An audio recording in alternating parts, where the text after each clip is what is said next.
우리 오늘 말씀은 창세기 2장 22절에서 23절입니다. 가정 그 거룩한 공동체 네 번째 시간이죠. 창세기 2장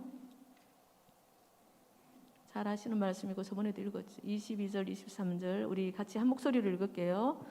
여호와 하나님이 아담에게서 취하신 그 갈빗대로 여자를 만드시고 그를 아담에게로 이끌어 오시니 아담이 이르되 이는 내 뼈 중에 뼈요 살 중에 살이라. 이것을 남자에게서 취하였은즉 여자라 부르리라. 네, 아멘. 그 아담의 사랑 고백이죠. 하와를 만났을 때 하는 사랑 고백입니다. 여러분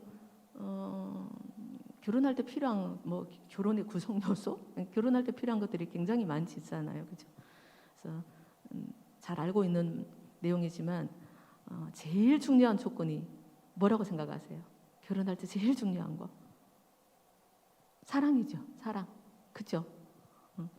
결혼할 때 제일 중요한 것은 사랑입니다라고 말하고 이렇게 정말로 그렇게 주장도 하고 그렇게 하면서도 막상 현실적으로 결혼을 하려고 하면 사랑 외에도 우리가 따지는 거 굉장히 많이 있죠. 그럼에도 불구하고 사랑이 제일 중요한 조건이 돼야 됩니다. 이제 그 사랑이 어떤 사랑이냐, 이제 그게 중요한 거죠. 그래서 여러분 다 사랑해서 결혼하셨잖아요, 그렇죠? 사랑해. 근데 옛날에 우리 어른들 여기 권사님 연세 많으신 분 권사님들도 계시지만 우리 어머니 할머니 시대는 그야말로 그냥 부모님이 정해준 사람 만나서 교제하고 서로 사랑을 나누고 이런 시간도 없이 그냥 결혼한 그런 케이스도 굉장히 많습니다. 살아가면서 사랑하게 되는 거죠.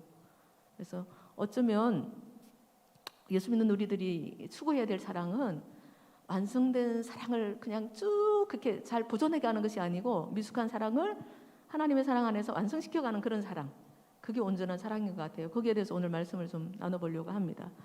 그래서 안 믿는 사람들은 뭐 첫 번째 조건으로 외모를 따지잖아요. 외모도 따지고 학벌도 따지고 뭐 재산도 따지고 그러겠죠. 그래서 뭐 그것이 뭐 정말로 이게 우선이 되는 경우도 있습니다. 뭐 사랑은 별로 뭐 관심이 없어요. 그 사람이 가지고 있는 조건이 좋으면 결혼할 수 있는 정략적인 결혼이라고 그러잖아요, 그죠? 근데 그게 뭐 그 사람이 가지고 있는 조건이나 뭐 소유나 명예나 아니면 내가 그 사람하고 결혼했을 때 누릴 수 있는 여러 가지 이익에 대한 여러 가지 기대로 결혼하게 되는 거잖아요. 근데 이거는 성경적인 관점으로 보면은 잘못된 것이죠. 우리가 일반적으로 생각해도 그건 아니야, 그렇게 하면 안 돼, 이렇게 생각을 하지만 성경적인 관점에서는 잘못된 것입니다. 왜냐하면 그것은 하나님께서 세우신 결혼 제도에 대한 중대한 도전이 되거든요. 하나님께서 세우신 결혼 제도는 그게 아니거든요. 그래서 이렇게 오늘 말씀을 통해서 함께 이렇게 나누면서 우리가 그럼 어떤 사랑을 추구하면서 가정을 세워 나가야 될 것인가 함께 은혜를 나눴으면 좋겠습니다. 성경에서 이렇게 해서 말하는 그 결혼의 전제가 되는 사랑은 우리가 일반적으로 남녀간에 결혼하기 위해서 필요한 그런 어떤 뭐 에로스적인 사랑, 그런 이성적인 성적인 사랑, 뭐 그런 것만을 얘기하는 게 아니에요. 더 우선되는 건 뭐냐면 두 사람의 인격적인 사랑을 말하는 거거든요. 인격적인 사랑. 그래서 아담이 한순간에 아까 우리가 읽었던 본문에 이는 내 뼈 중에 뼈요 살 중에 살이라고 고백을 했잖아요. 그 고백이 한순간에 그 하와를 보는 순간 그 이성의 아름다움에 눈이 멀어가지고 하와에게 그야말로 뭐 애들 말대로 눈이 뭐 뿅 이렇게 가가지고 사랑 고백을 한 게 아니라는 거죠. 그 하와를 향한 그 아담의 사랑 고백은 사랑은 충동적인 어떤 연애 감정을 뛰어넘는 것이라고 볼 수가 있습니다. 그 뭐 이성에 대한 열렬한 막 애틋한 그런 감정보다는 더 순수하고 더 깊이가 있는 사랑이죠. 그래서 하나님을 아는 지식, 아가페의 사랑에 오히려 맞닿아 있는 그런 헤세드와 같은 그런 사랑이죠. 헤세드라는 말 많이 들어보셨죠? 목사님께서 룻기서 강의하실 때마다 룻기서의 주제는 헤세드라고 그래요. 헤세드는 뭐 자비, 긍휼, 뭐 이런 하나님 온전하신 사랑이죠. 오히려 그런 헤세드와 같은 그런 사랑이죠. 그래서 아담은 하와에게 깊은 사랑을 느꼈어요. 하나님께서 정말로 혼자 이렇게 살고 있을 동안에 정말로 간절히 원했었거든요. 누군가가 있었으면 좋겠다라는 간절한 마음의 소원이 있었잖아요. 그래서 하나님께서 하와를 데리고 오셨을 때 깊은 사랑을 느꼈지만 그 하와를 깊이 사랑했기 때문에 하나님의 사랑이 식어지진 않았단 말이에요. 그래서 하나님으로부터 멀어지지는 않았어요. 하와를 만나고 난 다음부터도. 그래서 하와를 향해서 정말 그냥 사랑에 빠진 상태에 있었지만 여전히 아담은 하나님을 깊이 사랑하고 있는 거죠. 그래서 하나님 은혜에 의해서 통제되는 사랑이라는 거죠. 이 사랑은 그냥 하나님하고 상관없이 막 이성적인 그런 사랑이 아니고 하나님의 은혜 안에서 통제되는 그런 사랑. 그런 사랑을 아담과 하와가 했다고 볼 수가 있습니다. 그래서 적어도 선악과를 먹고 타락하기 전까지는 그런 사랑이었어요. 아담과 하와 두 부부간의 사랑은 그런 사랑이었죠. 하나님 안에서 사랑하는 거. 자, 우리는 잘못된 사랑, 어떤 만남 때문에 비참한 인생을 산 사람들을 종종 뉴스를 통해서 보잖아요. 너무 무섭고 마음 아프지 않아요? 어떻게 잘못된 남자를 만나서 잘못된 여자를 만나가지고 그 인생이 완전히 무너지는 거잖아요. 정말로 그냥 피폐해질 뿐만이 아니고 막 죽임을 당하기도 하고 너무너무 무서운 일들이 많이 일어나지 않습니까? 성경에서도 이렇게 만나지 말아야 될 사람, 잘못된 사랑을 통해서 그 인생에 문제가 생긴 사람들도 종종 나오죠. 그 중에 우리가 잘 알고 있는 삼손이라는 사람이 그러한 경우입니다. 삼손은 하나님 부르신 사사였는데도 불구하고 그는 그 여인 들릴라를 사랑했어요. 들릴라를 만나는 순간에 사랑에 빠져버렸어요. 사랑했죠. 근데 들릴라를 보는 순간에 막 솟구치는 그 남자로서 솟구치는 그런 애정, 막 열정, 이성에 대한 어떤 그런 것 때문에 들릴라를 너무 깊이 사랑한 거예요. 근데 하지만 그 사랑은, 삼손이 사랑했던 들릴라를 향한 사랑은 하나님에 의해서 통제되는 사랑이 아닌 거예요. 아담처럼. 특히나 이 들릴라는 이스라엘 남 유대인들에게 금지된 혼인이죠. 이방 여인들과 결혼하지 말라고 하나님 그러셨거든요. 그런데도 불구하고 그 말씀을 어기고 하나님의 사랑을 넘어서 인간적인 사랑으로 그 삼손은 들릴라를 뜨겁게 사랑했습니다. 들릴라에게 다 아시는 내용이잖아요, 그죠? 사랑에 빠져가지고 나중에는 결국에는 하지 말아야 될 말까지 하면서, 그래서 결국에는 인생이 그냥 정말로 허무하게 끝나는 그런 경우를 우리가 볼 수가 있습니다. 그 삼손이 들릴라를 향해서 막 사랑 고백을 많이 하잖아요. 막 사랑하고 그러잖아요. 근데 그 고백 안에는 하나님 계시지 않는 거죠. 사랑이라는 이름 아래에 막 타오르는 욕망을 가진 한 남자가 있었을 뿐입니다. 삼손과 들릴라의 사랑은. 하지만 아담의 사랑은 이것과는 정말로 근본적으로 다른 거예요. 하나님을 향한 사랑이 기초가 된 사랑이거든요. 그래서 하나님이 주신 사람이잖아요. 하나님이 하와를 만들어서 데리고 와서 만나게 해주신 사람이거든요. 그래서 하나님과 아담과 하와, 이렇게 하나님 안에서 이렇게 유기적으로 연결된 그런 사랑이라는 거죠. 하나님하고 상관없는 사랑이 아니고. 여러분, 예전에 청교도들은 자신의 배우자를 고를 때 그 일생 동안 이제 평생 함께 해야 될 그 동지잖아요. 그리고 믿음의 동반자, 막 로맨스의 대상, 어떤 어떤 외형적으로 보이는 어떤 조건보다도 평생을 어떤 믿음의 동지로, 신앙의 동지로 함께 가정을 세워 나가야 될 그런 아내, 그런 남편을 찾았다고 합니다. 청교도들은. 그래서 서로를 하나님의 형상을 지닌 소중한 존재로 인정을 한 거죠. 하나님의 형상을 지닌 소중한 그런 인격적인 한 존재로 인정을 하고, 같은 믿음, 같은 신앙을 추구하는 그런 동지로서 평생 동안 하나님 안에서 예수 그리스도를 섬기고 또 부부 사랑을 갖고 가야 된다고 그렇게 생각을 했다고 합니다. 그래서 그들에게는 결혼의 첫 번째 조건이 예수 그리스도를 믿는 신자여야 된다. 첫 번째 조건이 정말로 예수 그리스도를 믿는 신실한 사람이어야 된다는, 그게 첫 번째 조건이었어요. 그래서 부모님이나 주변에 목회자나 주변 사람들로부터 이렇게 소개팅이나 추천을 받는 어떤 배우자감을 만나서 여러 가지 얘기도 해보고, 그러고 난 다음에 결혼을 결정할 때는 본인들이 마지막으로 최종적으로 기도하고 결정을 했다고 합니다. 그래서 배우자가 될 사람의 조건 중에서 신앙을 가장 소중하게 생각한 이유는, 왜냐하면은 앞으로 이제 함께 살아가야 될 그 수많은 세월 가운데 하나님이 반드시 계셔야 되거든요.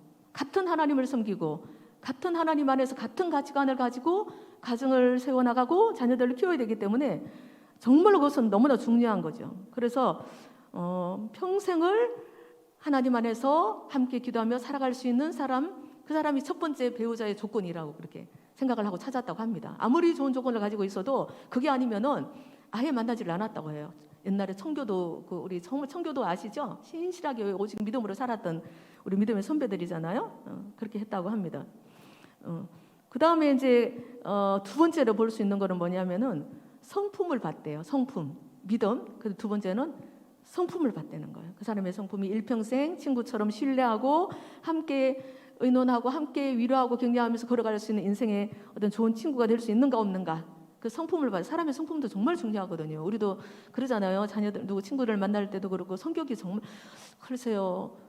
정말 타고나기를 굉장히 포악하게 타고난 그런 사람도 있나 봐요. 물론 살아온 환경 가운데 그렇게 변화된 사람도 있지만 어디 뉴스 같은 걸 보면 어떻게 저렇게 사람이 잔인할 수가 있을까? 그래서 정말 이렇게 이 잘못된 만남을 통해서 교도를 했는데 평생을 가정 폭력에 시달리는 그런 경우도 있거든요. 얼마나 불행합니까? 그래서 이거는 그냥 뭐 다른 얘기지만 폭력 있잖아요. 여러분 가정 가운데서 폭력은 절대로 용납하고 참아서 될 일이 아니에요.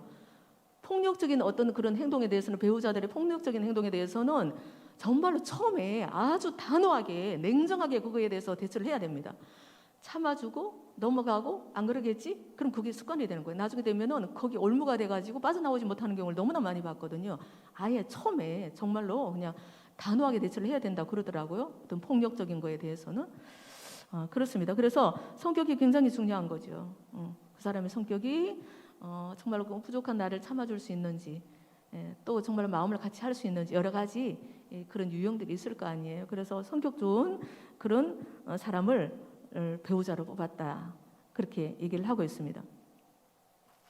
왜 그러냐면은 여러분 우리가 결혼해서 살아보지만 그 결혼 생활이라는 게 만만하지 않잖아요. 그렇죠?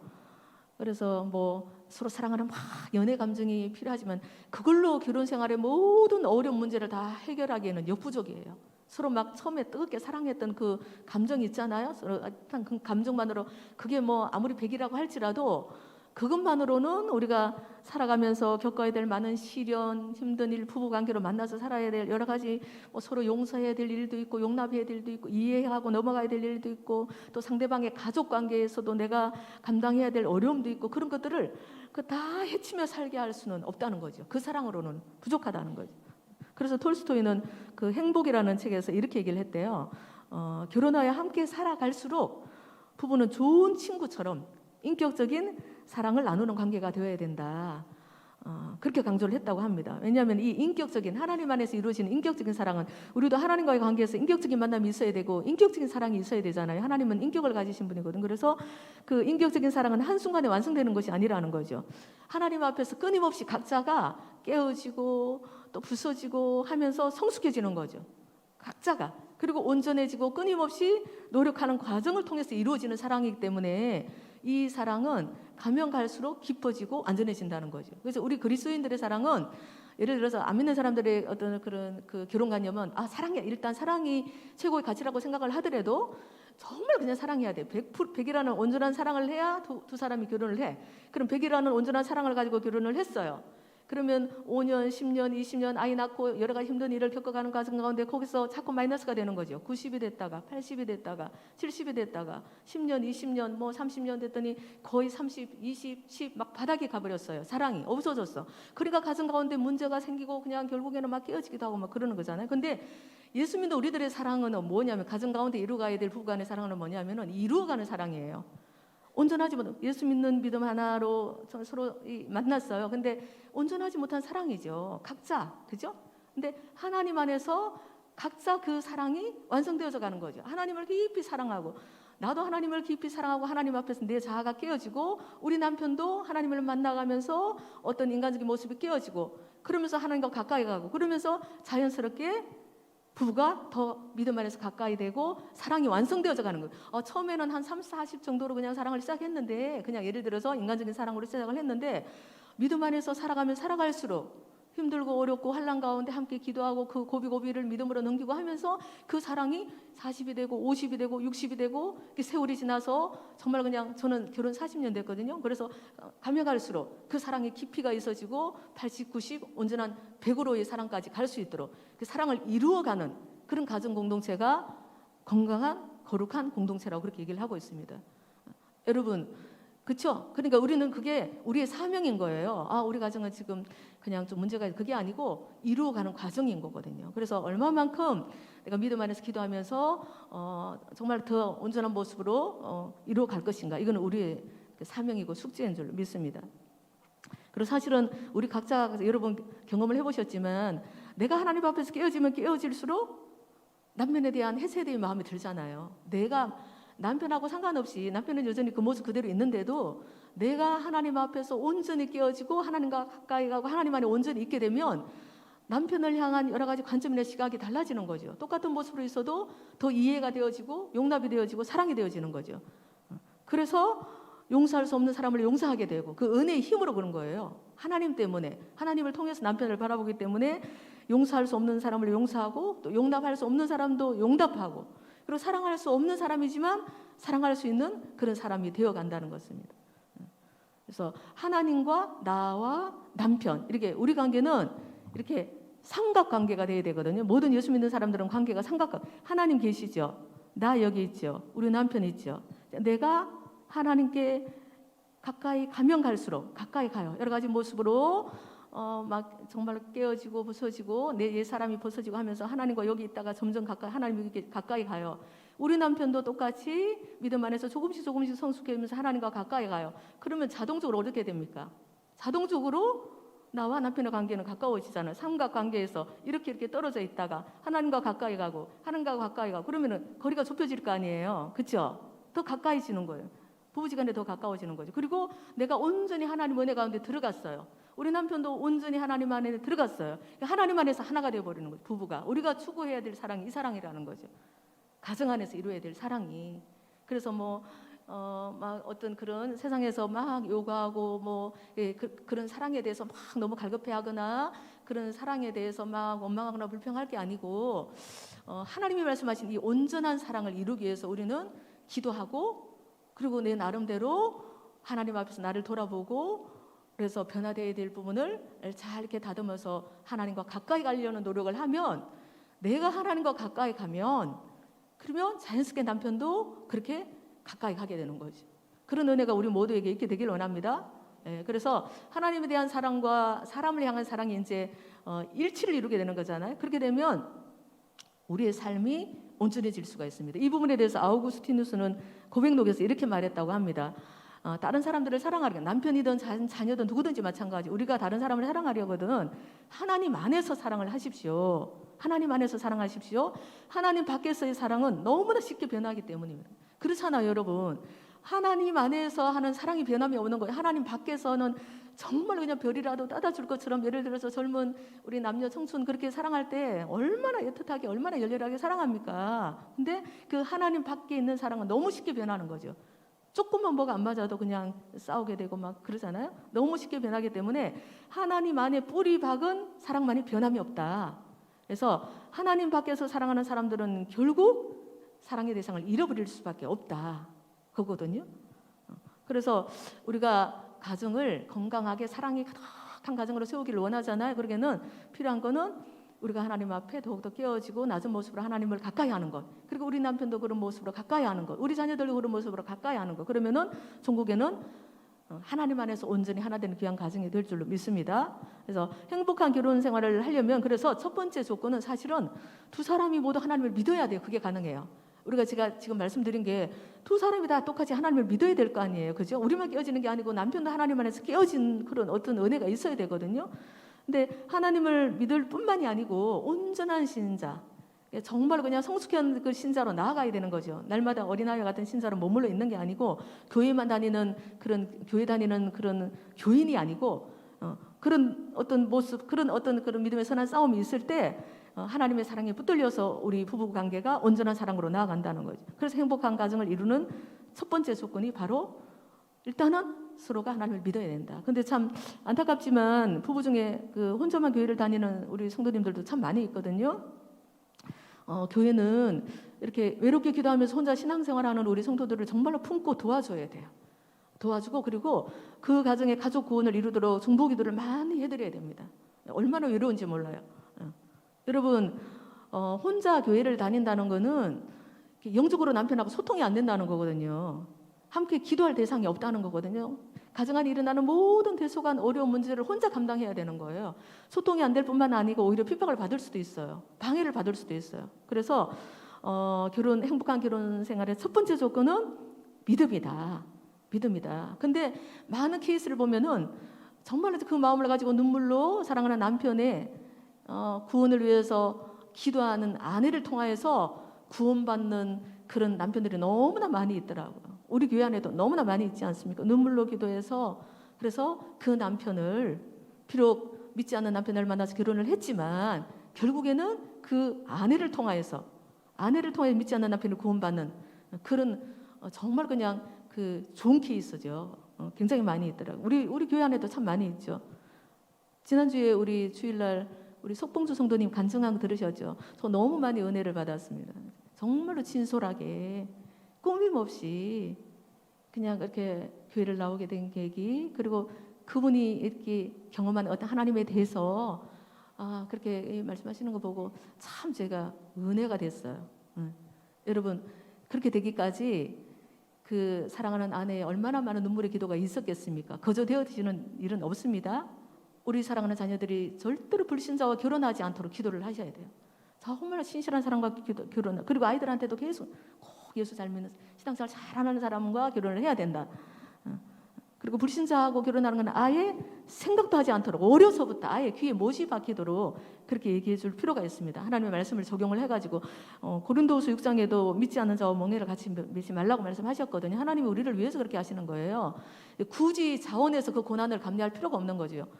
굳이 자원해서. 그래서 엄청난 어떤 그런 내가 감당해야 될 수고와 고난이 있습니다. 그렇게 하지 않고 시작부터 믿음 안에서 한 믿음 안에서 결혼을 해서 다 부족해요. 믿음이 있어도 부족할 수 있습니다. 부족하지만 같이 믿음 안에서 한 교회 안에서 신앙생활을 하면서 하나님 안에서 조금씩 변화되어 가는 거죠. 나도 변화되고 우리 남편도 변화되고 그러면서 30으로 시작했던 그 사랑이 40, 50 하나님의 사랑 가운데에서 온전히 성숙하게 70, 80 이렇게 이루어가는 거죠. 깊이 있게. 그 사랑이 정말 온전한 사랑이거든요. 그렇게 될 수 있어요. 그러면은 그렇게 하면 좋잖아요. 근데 만약에 그렇지 않아서 나중에 정말 안 믿는 사람들을 남편을 만나서 이렇게 하면은 중간에 나중에 막 힘든 시간을 보내고 난 다음에 시작을 하니까 더딜 거 아니에요. 그리고 아이들을 부부가 같이 같은 마음으로 기도하고 믿음으로 키우는 데도 조금 지장이 있어요. 어려서부터. 그랬으면 좋겠습니다. 여러분 오늘 말씀의 주제가 뭐냐면은 가정을 세우는 기초는 사랑이에요. 사랑인데 그 사랑은 하나님 안에서 이루어지는 인격적인 사랑, 헤세드의 사랑이라는 거죠. 여러분 헤세드 들으셨죠? 헤세드 그 루키서 전체가 헤세드잖아요. 나오미가 그 자부들에게 돌아가라고 한 마음도 헤세드예요. 그러니까 나 나이 들었으니까 너희들 나를 따라와 나를 공양해 그게 아니고 그 젊은 며느리들의 장래를 생각해서 얘들아 돌아가 이것도 헤세드의 마음이고 그리고 룻이 굳이 그 어머니를 따라가서 어머니 연세 드신 어머니 내가 가서 도와드리는 이것도 헤세드의 마음이거든요. 나중에 보아스가 룻을 만났을 거 다 헤세드거든요. 그 사랑이 우리 가정에 필요한 사랑인 거죠. 남편을 긍휼히 여기고 또 자녀를 긍휼히 여기고 서로 긍휼히 여기고 하나님의 사랑 가운데 하나님을 통해서 보면 그게 가능하다는 거예요. 하나님의 사랑을 통해서 그냥 보면은 정말 그냥 부족한 거 투성이고 불만 투성이고 그냥 비난 투성이지만 하나님을 통해서 나를 보면 깨어진 나를 보면 하나님이 어떤 나를 용납하셨는지 어떤 나를 사랑해 주셨는지 그걸 보면 남편을 대해서 자녀들에 대해서 그런 헤세에 대해 사랑을 할 수가 있다고 말하고 있는 것은 여러분 우리 그렇게 할 수 있도록 기도하며 노력을 합시다. 그 방향으로 가야 되는 거거든요. 그 방향으로 갈 수 있게 되기를 원합니다. 그래서 우리 모든 가정들이 정말 하나님의 사랑으로 정말 행복한 가정이 됐으면 좋겠어요. 하나님의 사랑으로 물론 그냥 남녀간의 사랑도 있어야 되죠. 예를 들어서 남자가 남자로 보이지 않고 여자가 여자로 보이지 않고 그러면 안 되는 거죠. 그런 서로 끌리는 이성간에 끌리는 사랑도 있어야 되지만 그게 우선이 아니다. 그게 우선이 아니고 하나님의 사랑이 우선이다. 그걸 꼭 기억하시고 그렇게 해서 하나님의 사랑 안에서 지금 모르겠어요. 그 가정마다 여러분들의 가정은 그 하나님의 사랑의 어떤 그런 그 성숙도가 몇 점 정도로 와 있습니까? 50점, 60점, 70점? 나름대로 한번 체크를 해보세요. 우리 가정은 이 정도로 왔다. 그러면 얼마나 더 이루어갈 것인가? 그래서 기도하고 그래서 서로 용납하고 사랑하면서 우리가 추구해야 될 것은 거룩하고 행복한 가정 공동체를 세워나가는 것입니다. 그래서 우리 가정 안에서 우리 자녀들이 하나님의 사람으로 하나님께 사랑받고 또 부모의 온전한 그런 헤세드의 사랑을 통해서 건강하게 살아날 수 있도록 오늘도 그 사명을 붙들고 간절히 기도하는 우리가 되기를 원합니다. 네, 함께 기도하겠습니다.